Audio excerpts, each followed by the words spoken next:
ನಮಸ್ಕಾರ ರೀ ಎಲ್ಲರಿಗೂ, ಹೇಗಿದ್ದೀರಾ? ಇವತ್ತು ನಾವು ಮಾಡೋಣ ಮಿಕ್ಸ್ ವೆಜಿಟೇಬಲ್ಸ್ ಪಲಾವ್. ಇವತ್ತು ಬೇರೆದವ್ರ ಕೈ ರುಚಿನೇ ನನಗೆ ಇವತ್ತು ಸಿಗೋದೈತೆ ಮತ್ತು ನಿಮಗೂ ಈ ರೆಸಿಪಿ ಅವ್ರ ಕೈಲೇನ ಸಿಗೋದೈತಿ. ಯಾರಂತ ಅನ್ಕೋತಿರ್ಬೇಕು ನೀವು. ಇವತ್ತು ನಮ್ಮ ಮಕ್ಕಳು ಇಬ್ಬರು ರೈಸ್ ಮಾಡ್ತಾಯಿದ್ದರು. ರೈಸ್ ಹಿಡ್ಕೊಂಡು ವಿಡಿಯೋ ಹಿಡ್ಕೊಂಡು ಎಲ್ಲ ಅವರ ಮಾಡಿದರು. ಸೊ ಅದಕ್ಕೆ ನಿಮ್ಗೆ ಇಷ್ಟ ಆಗಿತ್ತಂದ್ರೆ ಲೈಕ್ ಮಾಡಿರಿ, ಶೇರ್ ಮಾಡಿರಿ, ಸಬ್ಸ್ಕ್ರೈಬ್ನೂ ಮಾಡಿರಿ. ಆಮೇಲೆ ಹೆಂಗೆ ಆಗಿತ್ತು ಅಂತೇಳಿ ಕಮೆಂಟ್ ಮಾಡಿನೂ ಹೇಳಬೇಕು. ಮೊದಲಿಗೆ ಏನು ಮಾಡ್ಬೇಕಂದ್ರೆ ಒಂದು ಕುಕ್ಕರ್ನ್ಯಾಗ ಸ್ವಲ್ಪ ಎಣ್ಣೆ ಹಾಕಿ ಎಣ್ಣೆ ಕಾಯ್ಸ್ಕೋಬೇಕು ರೀ. ಎಣ್ಣೆ ಕಾಯ್ಸ್ಕೊಂಡು ಆದ್ಬೇಕು ಸ್ವಲ್ಪ ಸಾಸಿವೆ, ಜೀರಿಗೆ, ಆಮೇಲೆ ನಾವು ಅಲ್ಲ, ಬೆಳ್ಳುಳ್ಳಿ, ಲವಂಗ, ದಾಲ್ಚಿನ್ನಿ, ಏಲಕ್ಕಿ ಎಲ್ಲ ಒಂದು ಸ್ವಲ್ಪ ಕಲ್ಲೊಳಗೆ ಚಲೋ ತಂಗಿ ಕೊಟ್ಕೊಂಡಿದ್ವಿ. ಅದನ್ನು ಪೇಸ್ಟ್ ಇದ್ರೊಳಗೆ ಹಾಕ್ಕೊಂಡು ಚಲೋ ತಂಗಿ ಫ್ರೈ ಮಾಡ್ಕೊಂಡು ಆಮೇಲೆ ಸ್ವಲ್ಪ ಕರಿಬೇವು, ಉಳ್ಳಾಗಡ್ಡಿ ಕಟ್ ಮಾಡಿದ್ದು, ಆಮೇಲೆ ಏನು ಮಸಾಲೆ ರೈಸ್ ಮಾಡಬೇಕಾಗಿದ್ರೆ ಪಲಾವೆಲ್ಲ ಬೇಕಲ್ಲ, ಅದೊಂದು 2 ತಪ್ಪಲ ಹಾಕಿದ್ವಿ.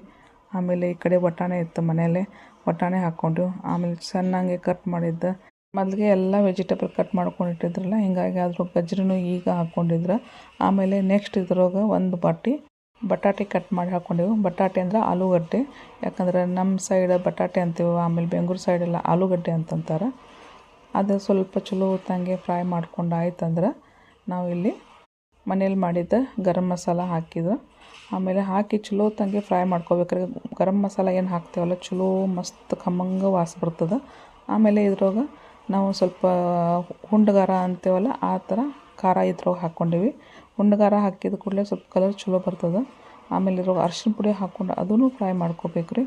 ಆಮೇಲೆ ಇದ್ರೊಳಗೆ ಇಲ್ಲಿ 2 ಟೊಮೆಟೊ ಸಣ್ಣಗೆ ಕಟ್ ಮಾಡ್ಕೊಂಡಿವಿ, ಅದನ್ನು ಸ್ವಲ್ಪ ಮೆತ್ತಗೆ ಕೂತನ ಚಲೋ ತಂಗಿ ಫ್ರೈ ಮಾಡ್ಕೋಬೇಕು.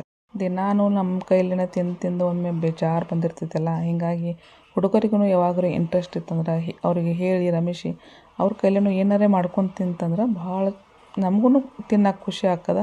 ಹುಡುಗರಿಗೂ ಯಾವಾಗ್ರಿ ಇಂಟ್ರೆಸ್ಟ್ ಇತ್ತಂದ್ರೆ ಅವರು ಮಾಡ್ಕೊಂಡು ತಿಂತಾರೆ. ಮಸಾಲೆ ಸ್ವಲ್ಪ ಹುರಿದಾದ ಕೂಡಲೇ ಸ್ವಲ್ಪ ಜೀರಿಗೆ, ಧನಿಯಾ ಪೌಡ್ರ್ ಹಾಕ್ಕೋಬೇಕು.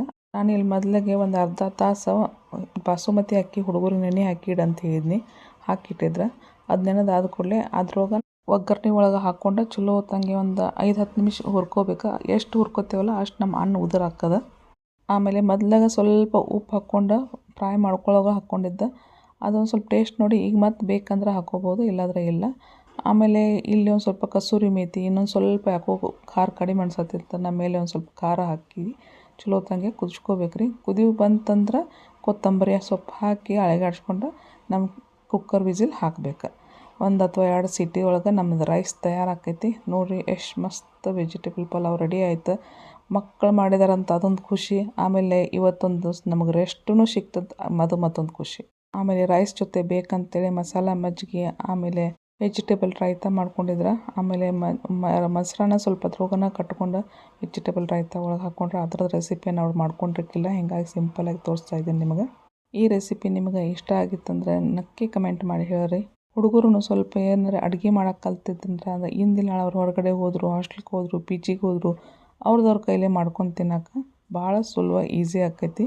ಹುಡುಗರಿಗೆ ಯಾವಾಗೂ ಮಾಡ್ಕೊಂಡು ತಿನ್ನೋಕೆ ಫುಲ್ ಹೆಲ್ಪ್ಫುಲ್ ಆಕೈತಿ. ಆಮೇಲೆ ಒಂದು ಕಲ್ತಂಗೂ ಆಕೈತಿ, ನಮಗೂ ಒಂದು ಸ್ವಲ್ಪ ನಮ್ಮ ಮಕ್ಕಳ ಕೈಲಿ ತಿಂದಂಗೂ ಆಕೈತಿ. ಬಾಯ್.